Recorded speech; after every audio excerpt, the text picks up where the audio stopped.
Welcome to Joint Session Diverse Voices in New York State Cannabis, the podcast where policymakers, legislators, thought leaders, licensees, and advocates come to discuss the evolving landscape of cannabis in New York and beyond.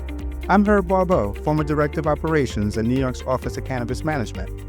Each episode, we bring you in-depth conversations with key voices shaping policy, business, and advocacy, plus expert insights on the latest developments impacting the industry.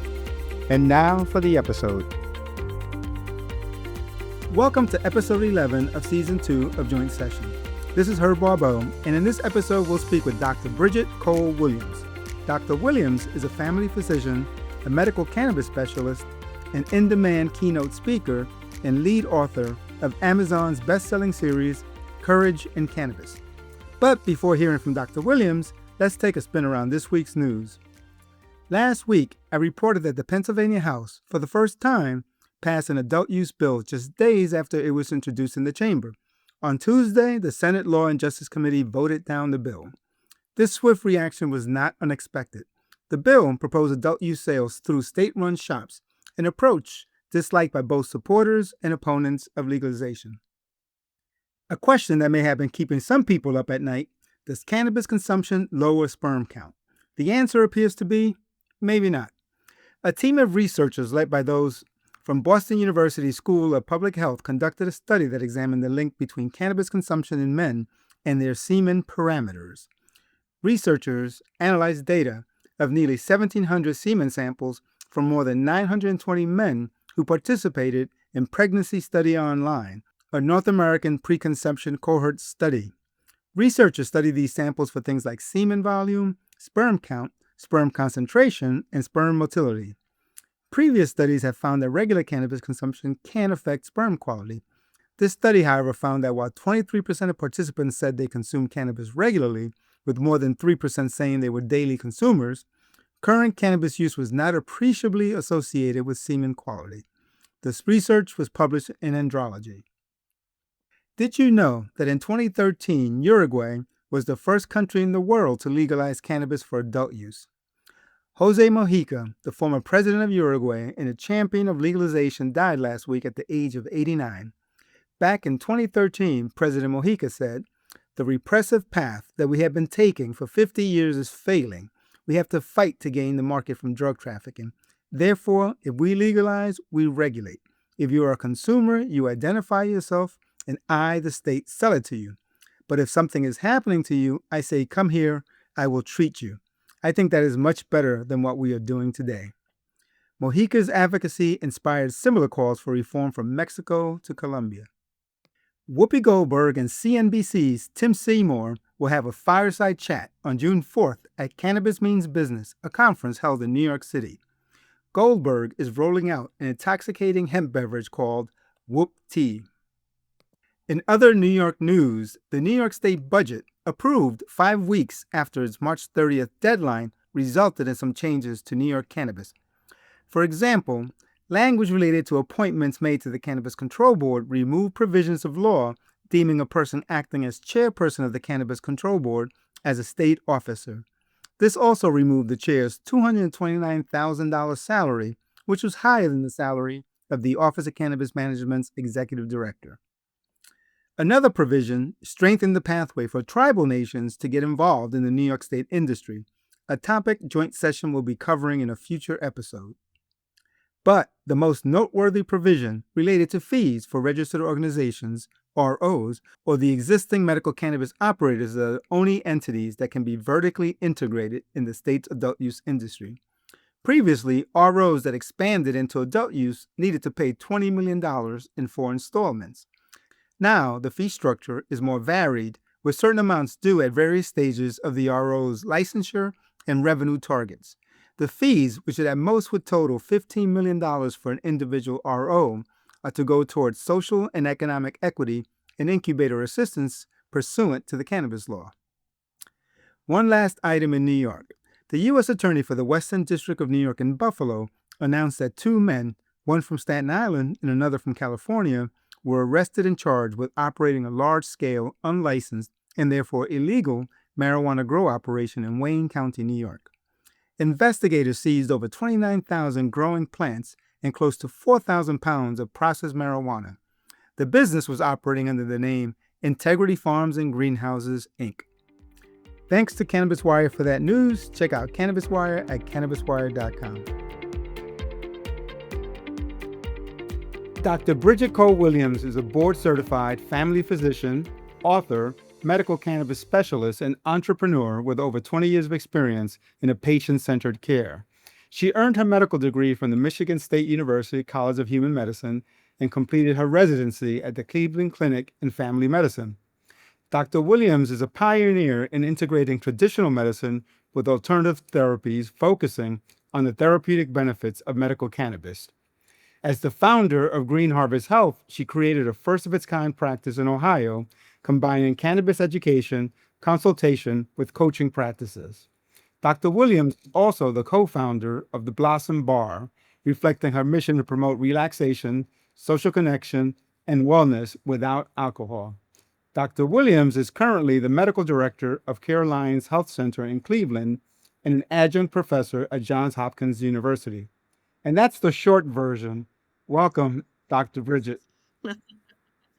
Very good. Thank you so So much. first, tell us about the Blossom Bar. How's that going? What's that exactly?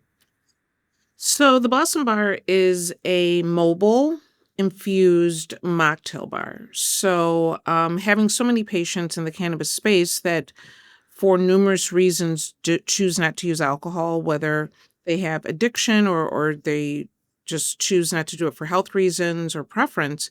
Many times people that don't drink alcohol feel like they're not a part of the party.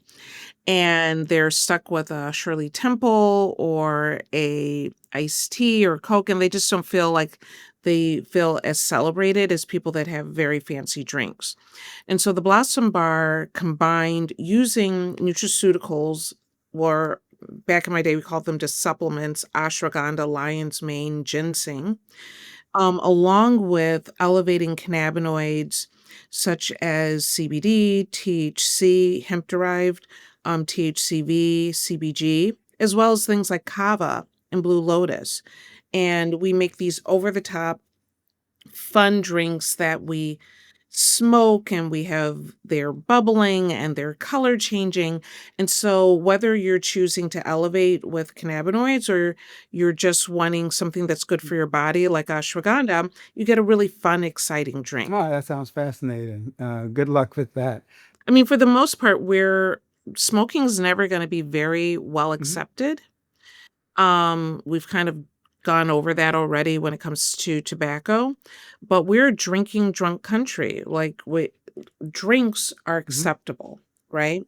And so I think there's a lot of space for this as long as it remains legal. There's some states that are, questioning that, but I think there's a great space for this where people can really utilize things in the dosage that feels great for them. All right. So going back to the medical side, how and why did you become interested in the possibilities of cannabis as a remedy for your patients? Sure. So I'm probably like a lot of people where I was completely unaware that there was any medical benefits of cannabis whatsoever. I don't want to say I was anti-cannabis, but it just wasn't even on my radar. But I was already frustrated with traditional medicine. I felt that there was less art of medicine and more pharmaceutical medicine that was going on. And so I was actually getting patients, ones that did not want to take their pharmaceuticals, and I was spending more time with them. I was putting them on my lunch hour, putting them at the end of the day, and really doing more motivational interviewing, finding how they ended up with their diagnosis, what changed in their life and what they could do to take better control of their health. And I was taking patients off of medications every 6 to 8 weeks. Well, I had one patient that was from California, and in the course of this, she was a breast cancer survivor and a diabetic, and she asked me, what could cannabis do? And I was like, this is ridiculous. What are we talking about? So I looked up articles so I could tell her how cannabis was not helpful. But in the course of it, I found all these other articles in journal submissions about the medicinal benefits of cannabis. And in the course of that, I told her I could help her, that if she could teach me a little bit more about cannabis, and I was learning more about the dosing and titration of, cannabis, then, we could do something special. And she was improving as far as her diabetes much differently and faster than my traditional Are patients. there particular medical conditions that you found in your practice that where cannabis has proven to be a more effective treatment? I mean, first and foremost, pain, Mm. number 1. Number 2, probably sleep. Um, Anxiety is definitely helpful for that, but I've used it for so many different reasons. I've helped people with their cancer symptoms, as well as even in a much more aggressive mode, using it to kill cancer cells. I've used it, for neuropathy, for fibromyalgia, obviously Mhm. pain issues like arthritis and what have you. I mean, there's so many ways that we've really took a look at what cannabis can do. And when I say cannabis, I mean either the whole plant or we're looking at specific cannabinoids, epilepsy. Mhm. There I feel honored that I've had the opportunity to really engage with so many people and so many people that were in need that were trusting me to help them through this more difficult time, as far as their health and really finding ways that cannabis could be beneficial. Now, how do you determine dosing, and how does that work with sort of different age groups, right? Youth, adults, Mhm. seniors. Mhm. So, I mean, a lot of it, number 1, I need to know what their experience is with cannabis to begin with, because someone that is more Hmm. experienced is gonna be able to tolerate a higher dose faster than someone that has no experience. But dosing has a lot to do with, we always say start low and Hmm. slow, but many times I'm looking at different cannabinoids, I'm looking at different terpenes. I'm I'm kind of piecing together what I think will be most beneficial for the patient based on research. And so we start at low doses. With my pediatric patients, I start with CBD regardless first, and then if needed, go into THC and some of the other cannabinoids. But we always start low. I need to know where your starting point is, and knowing what you want to treat, then we'll find the products that are best for you. I mean, just in lay terms, can you just very quickly sort of describe or explain cannabinoid terpenes? Sure, sure, sure. So when I say the word cannabinoids, it's all of those little three-letter words that we tend to throw around, and they're the active ingredient of cannabis. So a lot of people know CBD, which is, THC. These are the active aspects of cannabis, but there's way over 100 of them. Like, I think they last said 152 different cannabinoids that are out there that we know about right now. They all do something a little bit differently. They also, some of them are elevating and cause euphoric high, like THC, and many of them do not, like CBD. And so it's understanding what these different cannabinoids do and putting them together with the terpenes, which people really say this is where the magic happens, right? And so the terpenes are the aromatic aspect of cannabis. It's the combination of the smells that you experience when you smell flower, but they have medicinal value when ingested and when you experience it. And so terpenes are not just in cannabis, they're in all plants, they're in animals and insects and, all of the above, but they do have a medicinal value that can make a huge difference in how well it works for your body. Mm. Now, as a physician, what are your main sort of concerns when prescribing cannabis? I think I'm a doctor that was a part of the opioid epidemic and Mm. how it affected people. And we weren't knowledgeable enough in that time. And so I'm very cautious when it comes to overuse or abuse of cannabis. I don't want to be on the wrong side of cannabis use. And so some people might consider me fairly conservative.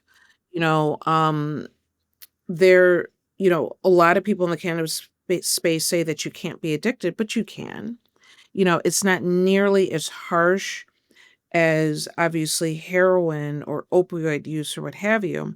And no, it will not Mhm. kill you, but you can develop a bad relationship with it. And so I'm very cautious with my patients, and I try to keep up with them well so that I make sure that they're not going down a bad road. Now, and how does cannabis interact with other medications that a patient might be taking? And I assume, Sure. most of the time it's going to be seniors that are taking other medications. But I mean, I also have Right. children that have multiple medications due to their conditions as well. And so we have to be conscious of the fact that, and this is in very broad terms, this isn't 100%, but CBD will slow down the metabolism of some of the other medications, so they stick around in your body longer, where THC, um, when combined with other medications, those medications will metabolize faster, and so sometimes they're not as effective as they should be.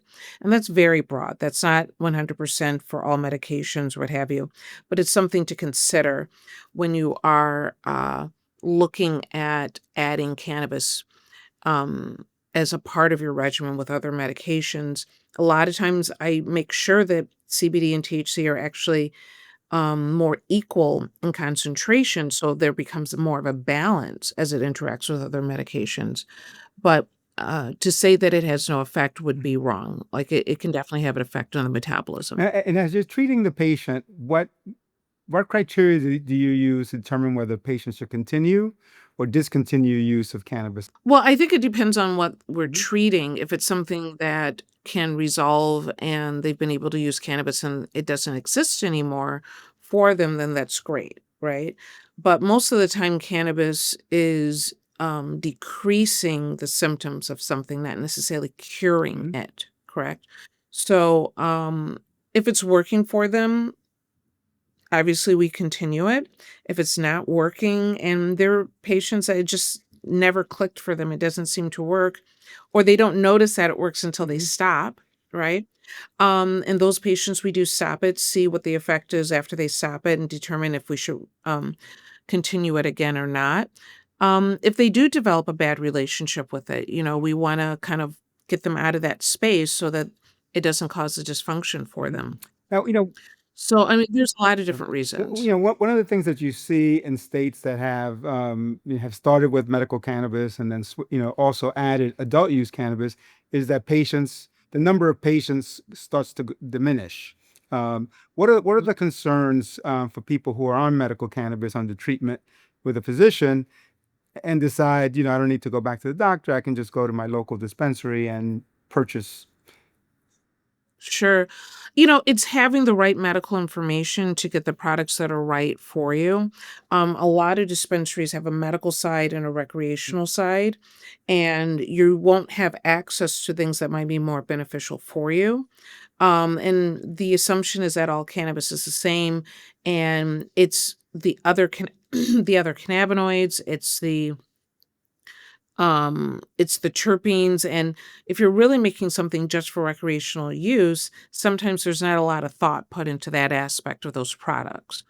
And so also just having physician guidance when you're really dealing with, a difficult diagnosis to make sure that you can get what's needed that will make a difference. It's not about getting high. It's it's filling the gap in your body with your endocannabinoid system so that your body starts to function better. Now, as far as the delivery systems, right? I mean, there's somebody can smoke flower or a vape or oil or a gummy. Are there differences on the medical side for the effectiveness of one delivery system over another? Absolutely. So when I want someone to be able to get it in quickly and take effect quickly, then I'm looking at someone who is either smoking or Mhm. vaping, right? Something that gets into your system very quickly and starts activating within, 2 to 10 minutes. So migraine patients, I typically want them to have something available, like a vape in the bottom of their purse, just in case they start to have a migraine that starts all of a sudden. Um, if it's something where, let's say, sleep, I want something that's going to last a long time so that you're able to sleep better through the night. So a gummy might take 1 or 2 hours to kick in, but it will last for like 6 to 8 hours. And so that's going to be more effective for sleep than, let's say, smoking, that if it's out of your system in, 2 to 3 hours and you wake back up again, that wasn't really beneficial, right? So, the different ways that we can take the medication in does make a difference. For some of my cancer patients, I have them use patches, transdermal patches, because I want something that's going to slowly release over a long period of time, to make them more comfortable.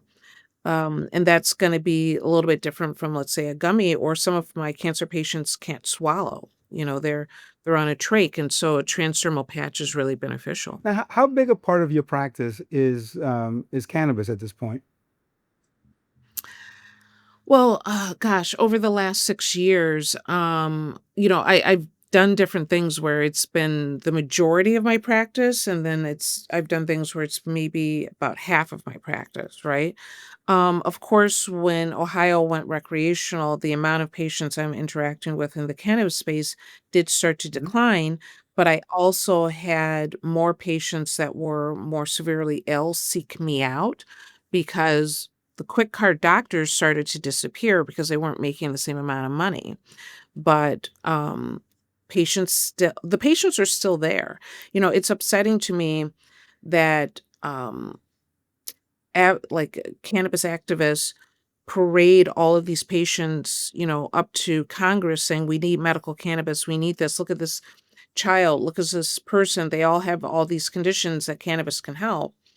And then when recreational kicks in, Mhm. it's over, right?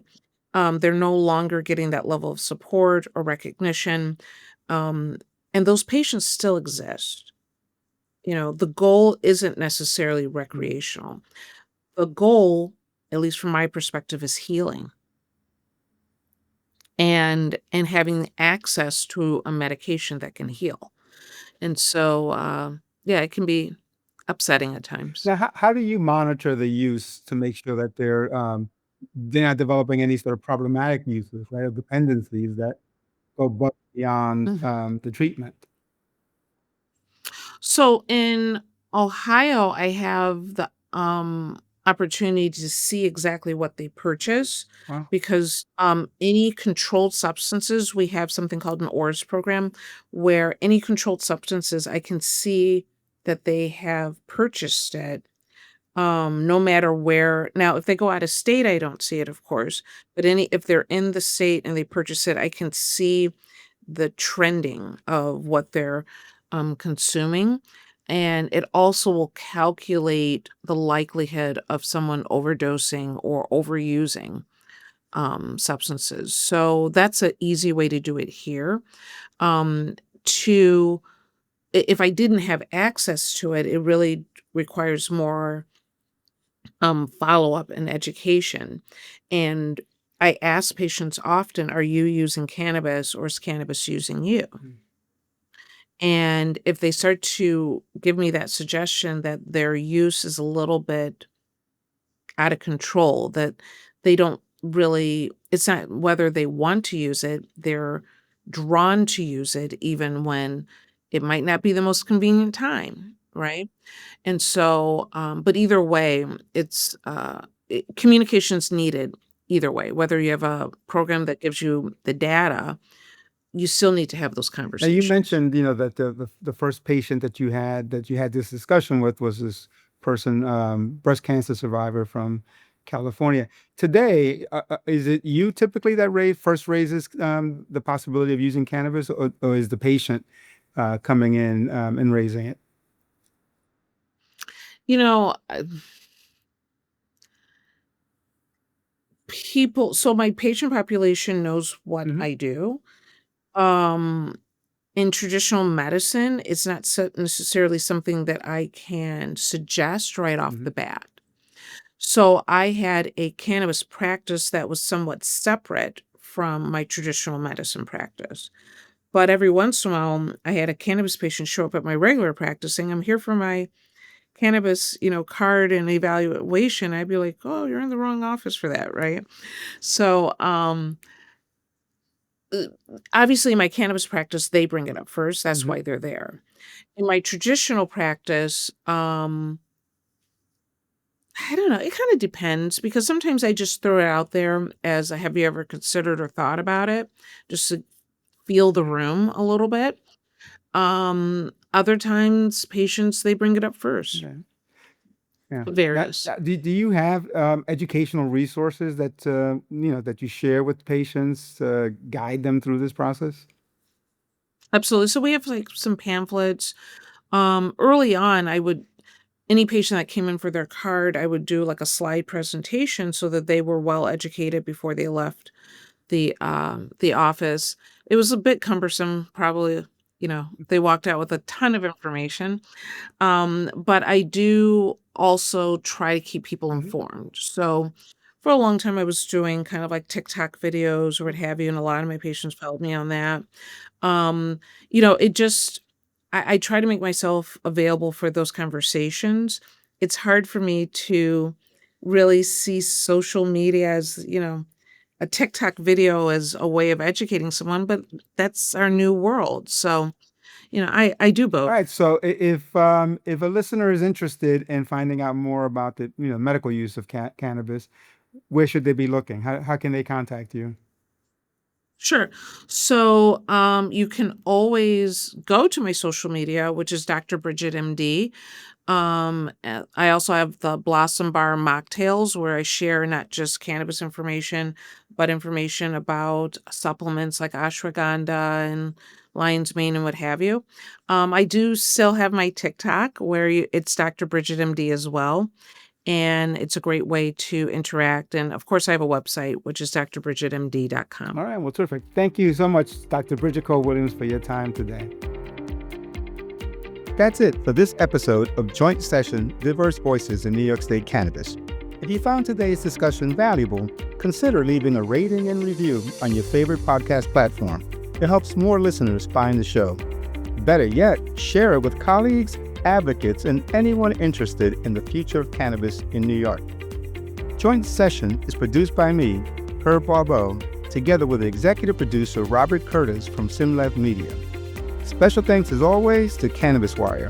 You can follow us on Instagram at jointsession.pod and on LinkedIn at Joint Session Podcast. If you have any comments, questions, or topic suggestions, reach out to me at herb.jointsession@gmail.com. Until next time, this is Herb Barbot. Thanks for listening.